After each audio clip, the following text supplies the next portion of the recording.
morning. My name is Keitara Carter. I am honored to greet and welcome you all to Martin Luther King Jr. Middle School on this truly momentous day. Here at King Middle School, home of the Jaguars, we hope that you'll experience the energy, zest for learning, and sense of family that we share every day. Dr. King once said, "The ultimate measure of a man is not where he stands in moments of comfort and convenience, but where he stands at times of challenge and controversy. The true neighbor will risk his position, his prestige, and even his life for the welfare of others." Just like Dr. King, our speaker for today has always been interested in making the world a better place. It is my esteemed pleasure to introduce Mrs. Chelsea Clinton. Thank you very much. Thank you. Thank you very much. You're not done. Oh, I'm sorry. It's okay. I'm just so excited to be here. When she was a child in Little Rock, Arkansas, one of her favorite books was 50 Simple Things Kids Can Do to Save the Earth. And as a teenager in Washington, D.C., she led her school service club. While at Stanford University, Chelsea worked as a reading and writing tutor and volunteered at the Children's Hospital. Today, she is vice chair of the Bill, Hillary, and Chelsea Clinton Foundation, where she helps lead the work of the foundation across its various initiatives, such as No Ceilings, the Full Participation Project, which works to advance the full participation of women and girls, the Clinton Global Initiative University, a program focused on empowering the next generation of change makers, the Clinton Foundation's Day of Action, a program which she founded, Create Service Opportunities. Included are the Foundation's various health programs and the conservation of Africa's elephants through the Clinton Global Initiative. Chelsea holds a BA from Stanford, an MPH from Columbia's Mailman School of Public Health, and both a master's in philosophy and a doctorate in international relations from Oxford University. Previously, she worked at McKinsey & Company and Avenue Capital. Chelsea also serves on the boards of the Clinton Foundation's affiliated Clinton Health Access Initiative, the School of American Ballet, the Africa Center, and the Weill Cornell Medical College. She is the co-chair of the advisory board of the Of Many Institute at New York University. Chelsea is author of It's Your World, Get Informed, Get Inspired, and Get Going. This book explores some of the biggest challenges facing our world today and encourages young readers to get involved in whatever cause they are passionate about and helps empower them to make a difference. Currently, Chelsea teaches at Columbia University's Mailman School of Public Health. She lives with her husband, Mark, and their daughter, Charlotte, in New York City. Everyone, please welcome Mrs. Chelsea Clinton. Oh, thank you very much. I'm sorry I almost cut you off. It was okay, thank you. And thank you to the principal and everyone for welcoming me here this morning to talk about It's Your World. This is only the third time I've done this, so I hope you'll give me honest feedback about how it goes today. The students as well as the teachers and the administrators. As I have been talking about It's Your World, I often hear two questions. Why did you write this book and what is it about? I thought you might have the same question, so I'll try to answer those, and then I look forward to hearing whatever questions you want to ask me about the book or anything else you might be curious about. So there's my book. And I wrote it for a couple of reasons. As you heard in the introduction, I've always been interested and engaged in the world, and I'm really grateful that my parents gave me that gift. The first thing I learned how to read when I was about that age, although a little bit younger, was the newspaper. Back in the day when newspapers only came in the old-fashioned paper version. There weren't apps, there weren't websites. I read the newspaper with my parents every morning over breakfast, and I loved reading the newspaper because it helped me engage in the conversations they were having about the world around us in Little Rock, Arkansas, where I grew up, where I went to junior high school. It helped me start conversations, and I didn't just have to rely on my parents to tell me about the world. I could start developing thoughts and opinions and formulate ideas about what I wanted to do to help build the world that I wanted to see. And as you heard in the introduction, I read a book when I was 10 or 11 that had a really profound impact on me called 50 Simple Things Kids Can Do to Save the Earth. And it had such a big impact on me because it treated me seriously. It didn't talk down to me. It didn't talk to me like I was just a kid. It talked to me like someone who was valued and who had a valid opinion about what was happening in the world and who could make a real difference. It was about climate change and pollution and about things that I could do even as a kid in Little Rock to make a real difference. Another big impact on me was my grandmother. This picture was taken about a little less than 90 years ago. My mom's mom. This is about the time that she moved to California to live with her grandparents. Her parents had abandoned her twice before she was 8 and then shipped her out to live with her grandparents. And when she was 14, she had to start working to support herself. But she still went to school. And she was really passionate about the right of every kid to go to school. And something she talked to me a lot about when I was little was that not every kid everywhere gets to go to school. We're standing in a school.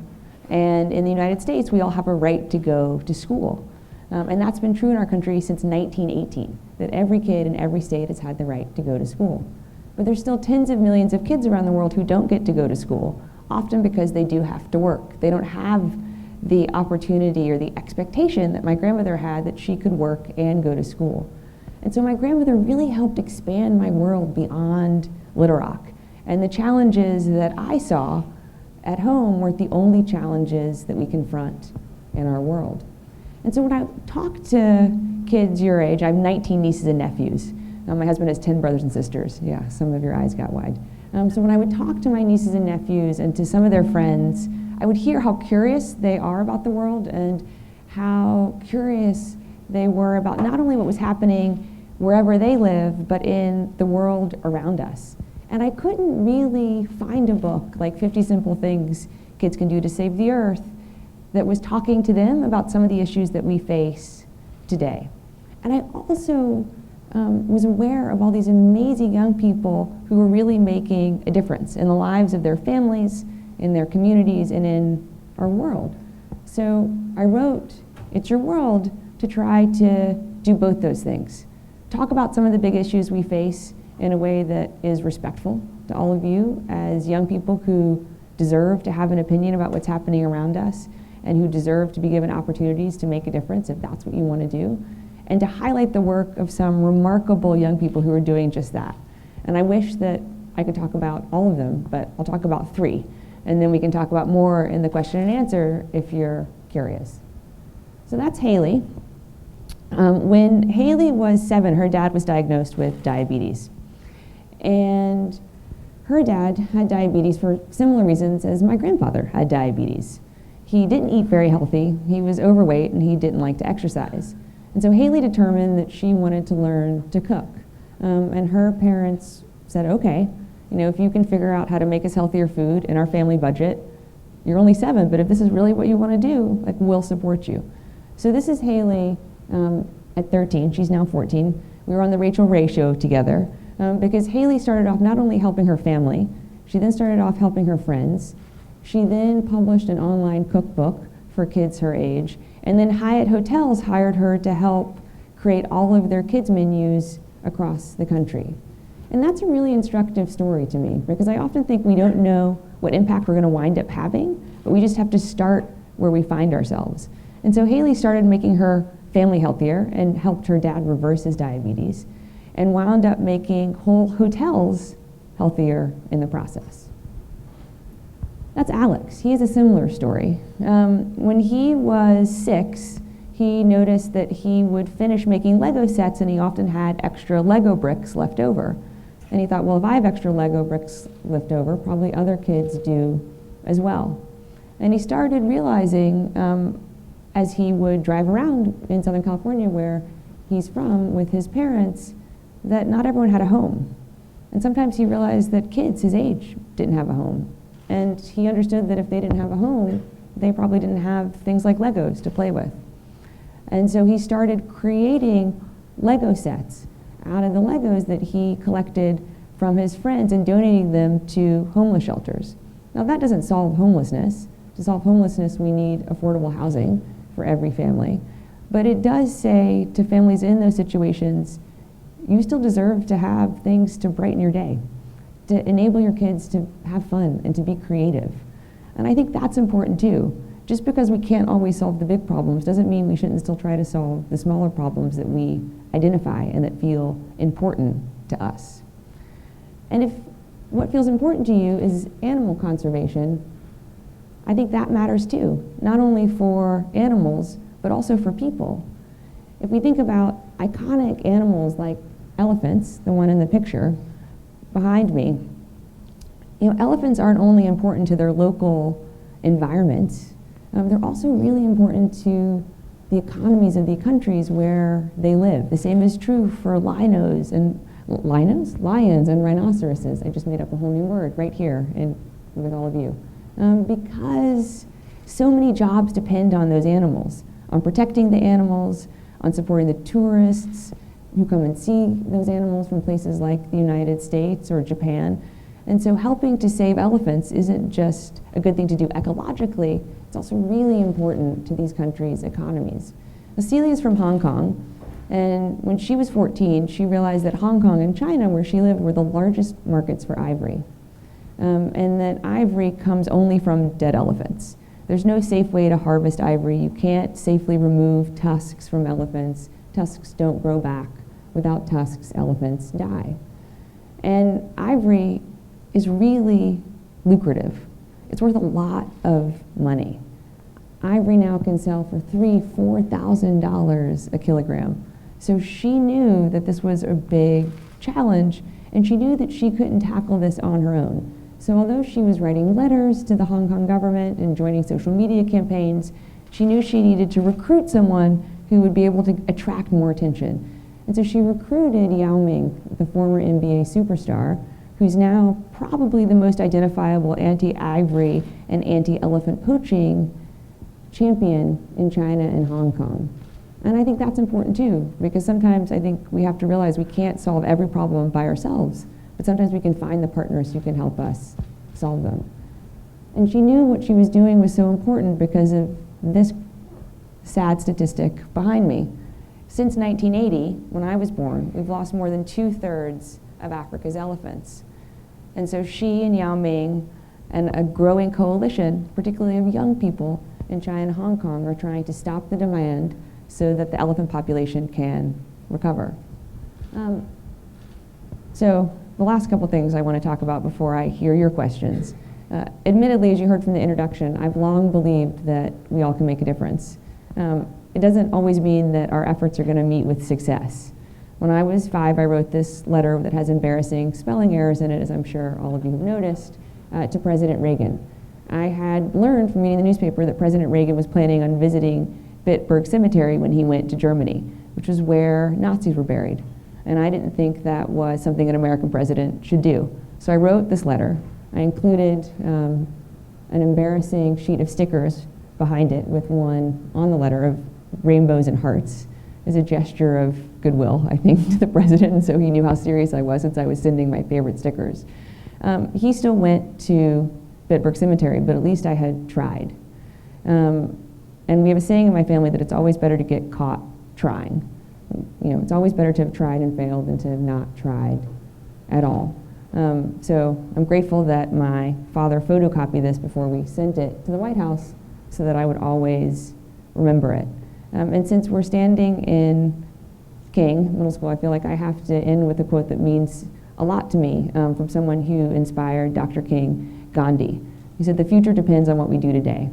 And so I really believe that. It's why I wrote It's Your World. I hope that it at least helps inform kids like you, the young people that I'm out meeting with and talking to.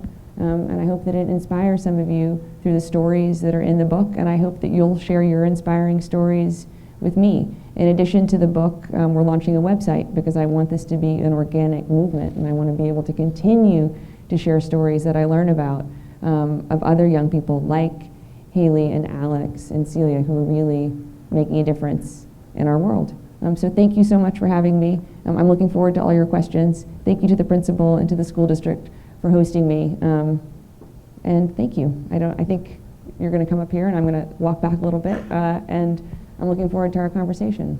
And one more round of applause, please, for my introduction, because she did an awesome job.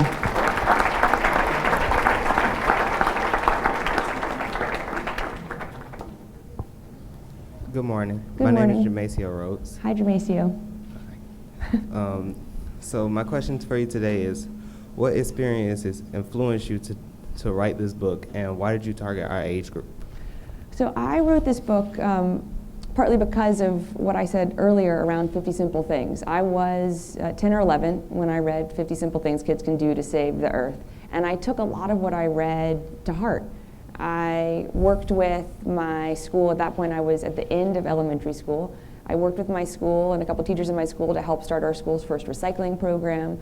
I cut up the plastic rings around 6-pack cans of soda because I learned from the book that, particularly on the Gulf Coast, birds and fish were choking on the 6-pack plastic soda rings. So I cut those up and then I glued them to construction paper and I handed them out to my parents and my Sunday school teachers and my grandparents and neighbors, and it was probably really annoying. Some of you were looking at me like, wow, you did that? I did. Because it was something that was simple and didn't cost any money that we all could do that hopefully would help save a fish or a bird somewhere. So because that book had such a big impact on me, and in the choices that I made and in the choices I tried to help other people make, and I was the age of what I'm targeting at Your World to, sort of 10 to 14-year-olds, it just made sense to me because that's when I really first felt empowered to make a real difference in the world. Thank you. Thank you. Good morning. My name is Nissa Malara. Good morning, Nissa. Okay. As a student at Martin Luther King Jr. Middle School, we are often reminded of his teachings and principles. How has Dr. King influenced you and your work?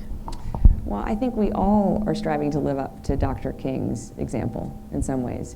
And that his example for me means so much, but one that kind of resonates deeply that I think about every day is that life is not about what happens to you, it's about what you do with what happens to you. And that sort of every nominal success of Dr. King's work only for him was another challenge of what more he could and should be doing, and that he always recognized that young people had a role to play, not only when he himself was a young person, but truly up to the last day of his life. So I think about all of that, and it's one of the reasons why I'm so grateful to be here in King Middle School with all of you, because you are a testament to that. Thank you. Thank you. Good morning. My name is Joseph. Good morning, Joseph. Good morning. So, Ms. Clinton, my question for you today is, how do you convince under-resourced students who didn't grow up like yourself to strive for success and that they too can make a difference today? Well, I've been very fortunate in my life, without a question. I never had to worry about where I would sleep at night. I never had to worry about whether or not I'd be able to go to school. I never had to worry about whether I'd have enough to eat. What I worried about when I was your age, admittedly, were not only things that I'd read about in 50 Simple Things a Kid Can Do to Save the Earth, but whether I'd spend the night at my friend Elizabeth's house on Saturday night or whether she'd spend the night with me. Whether I could get my mother to relax her ban on sugary cereals because I wasn't allowed to eat sugary cereals. Whether I could try to sneak in an extra half an hour of television at night because my parents had me on a very strict television and computer diet when I was little. I was only allowed half an hour of screen time every night. So I realized the fact that that's what I got to worry about probably signals more so than anything else that I didn't have to worry about a lot of things.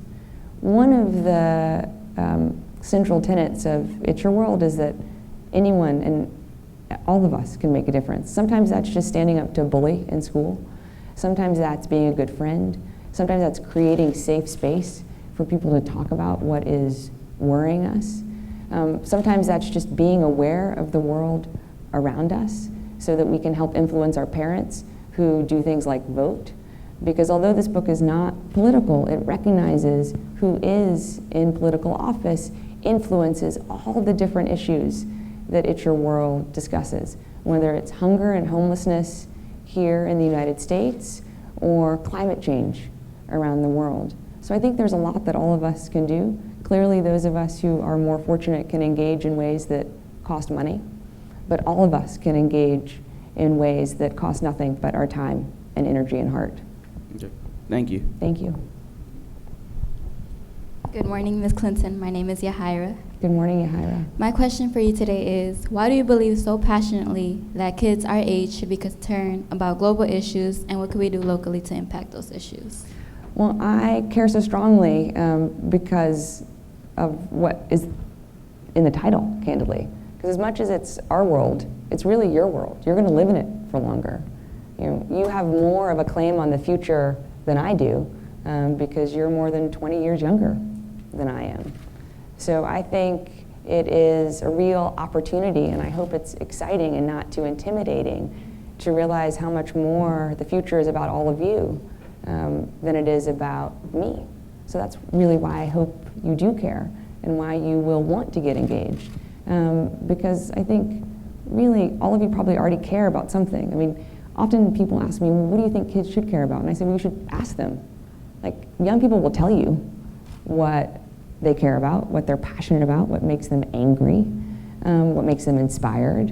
And so I just hope that you'll take whatever makes you angry as a motivation to try to correct it, and whatever inspires you as a motivation to try to expand on it. Thank you very much. Thank you.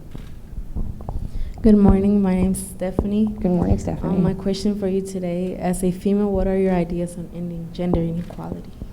Well, sadly, there's no country on earth where girls and women have the same set of opportunities and rights as boys and men do. What that means, though, looks different around the world. So there's still 9 countries in the world where women can't leave their homes unless a brother or a father or a husband were to go with us. There are many more countries where there are certain jobs that women can't have, or certain programs they can't pursue in college, where they can't be engineers, for example.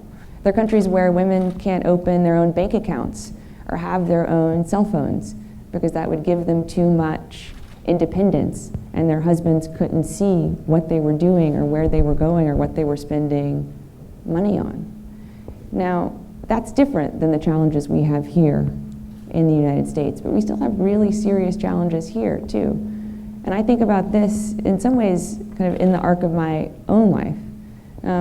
When I got my first computer in 1987, women were more than 1/3 of computer science graduates in the United States.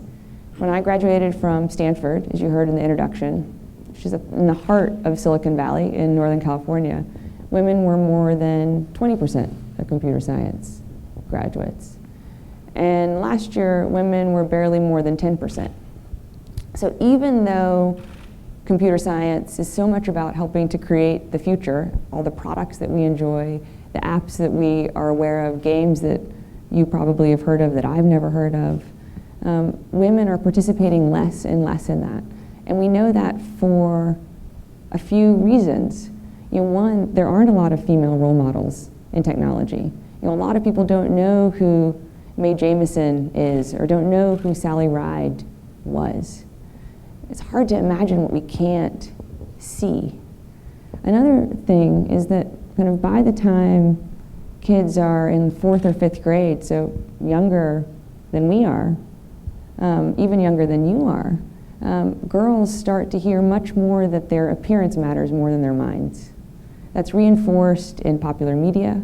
It's reinforced in cartoons. In cartoons, women wear significantly less clothing than men do, even in cartoons. The female characters talk less than the men do.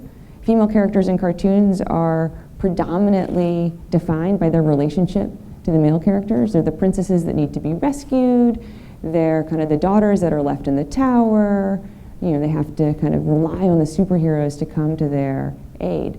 All that kind of swirls together to say to people that look like us, like, your main job in life is to stay on the sidelines. Your main job in life is to look pretty. Your main job in life is to be supportive. There's nothing wrong with being supportive or looking pretty, but that shouldn't be your only option. But unfortunately, so much of our media says that to little girls. So we need there to be sexy engineers, candidly, in cartoons. We need people that look like you to grow up and create the next Apple or whatever that might be, so that other little girls can envision themselves as doing that. So we have real challenges here, even if they're not nearly as extreme is what so many women face around the world. Thank you. Thank you. Good morning. My name is Aurora. Good morning, Aurora. I was just curious, if you had to prioritize global issues that are the biggest threat to life as we know it, which two would be ranked the highest and why? Well, I think all the issues that I talk about in It's Your World are important. Otherwise, I wouldn't have included them. And one of the things that I try to do in It's Your World is to show how interconnected issues are. So, for example, people who are living in poverty around the world are often most vulnerable to climate change because they're often living on coastlines, subsistence farming, subsistence fishing. And as oceans rise, as the average temperature gets warmer, as ice melts, as the ocean levels rise, they're losing their homes, they're losing their livelihoods. So you can either think about kind of fighting climate change as just helping to protect all of us, which is a good thing to do, or you can think about fighting climate change as a means to fight poverty. So I think everything is really connected.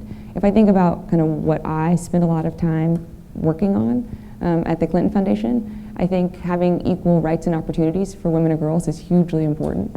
I think the only way we're really going to live in the future that we want to live in is if every little girl can imagine herself as anything, anywhere, and stretch then to the limits of her ambitions and be given opportunities and support to do that. And I think questions related to global health are still really important. I don't think where you live or how much money you have should depend on or determine whether you're healthy or not. So that's what I spend a lot of time thinking about. But I think everything I write about in the book is really important. Thank you. Thank you, Aurora. Good morning. My name is Angelica. Good morning, Angelica. In your view, why are global issues so political and difficult to get adequate support? I think that's a great question. I think in the United States, it's often hard because we have lots of challenges here at home. But I think it is unhelpful when it's positioned as kind of either or. I don't think we have the luxury to only care about one thing, admittedly. I think we need to care about everything that impacts our world and hope that we can engage where we think we can make a real difference and support our friends engaging in the areas that they really care about.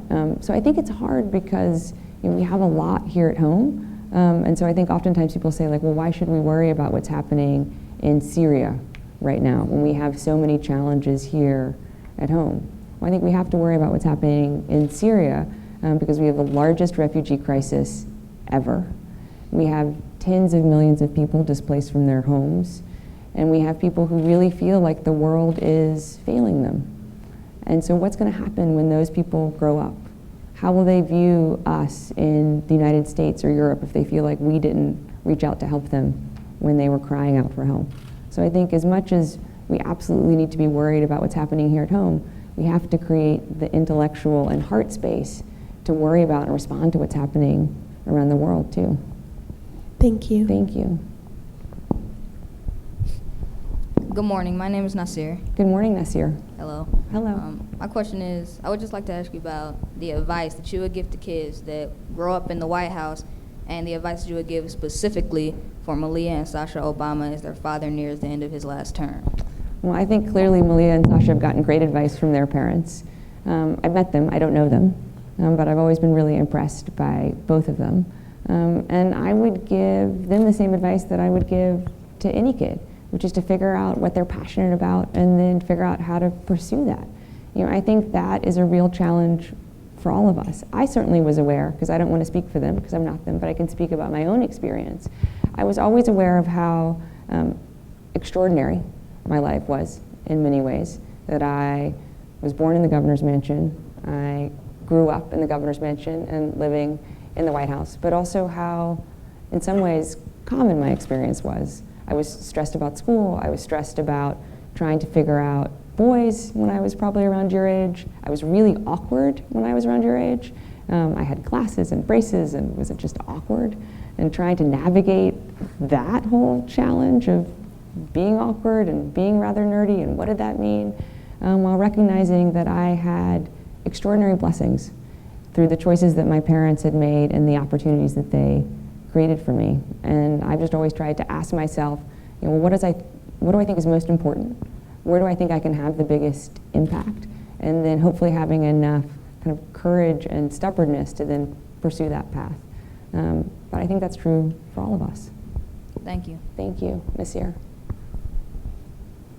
No Good pressure morning. being the last one. My name is Horland. Hello, Horland. And my question for you today is, how does being a new mother affect your perspective on global issues today?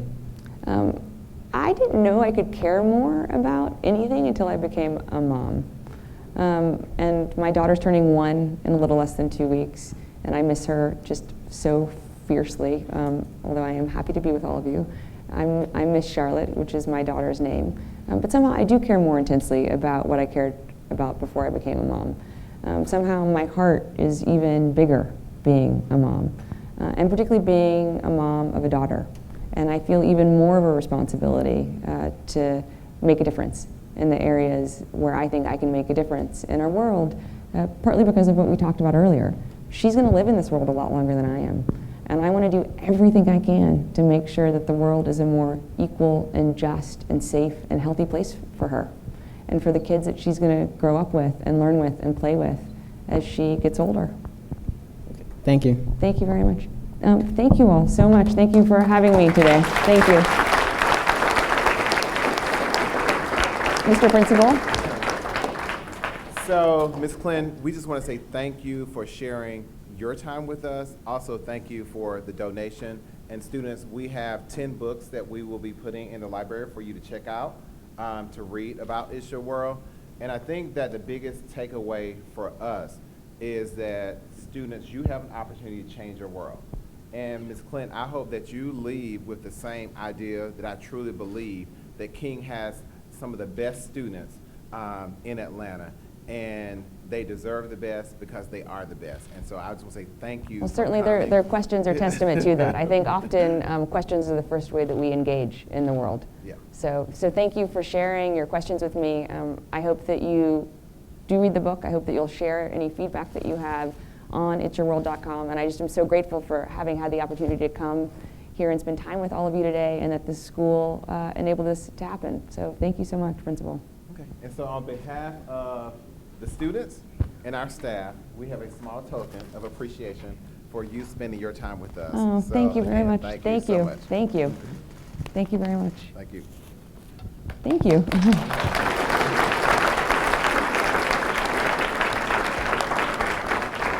I'm following you.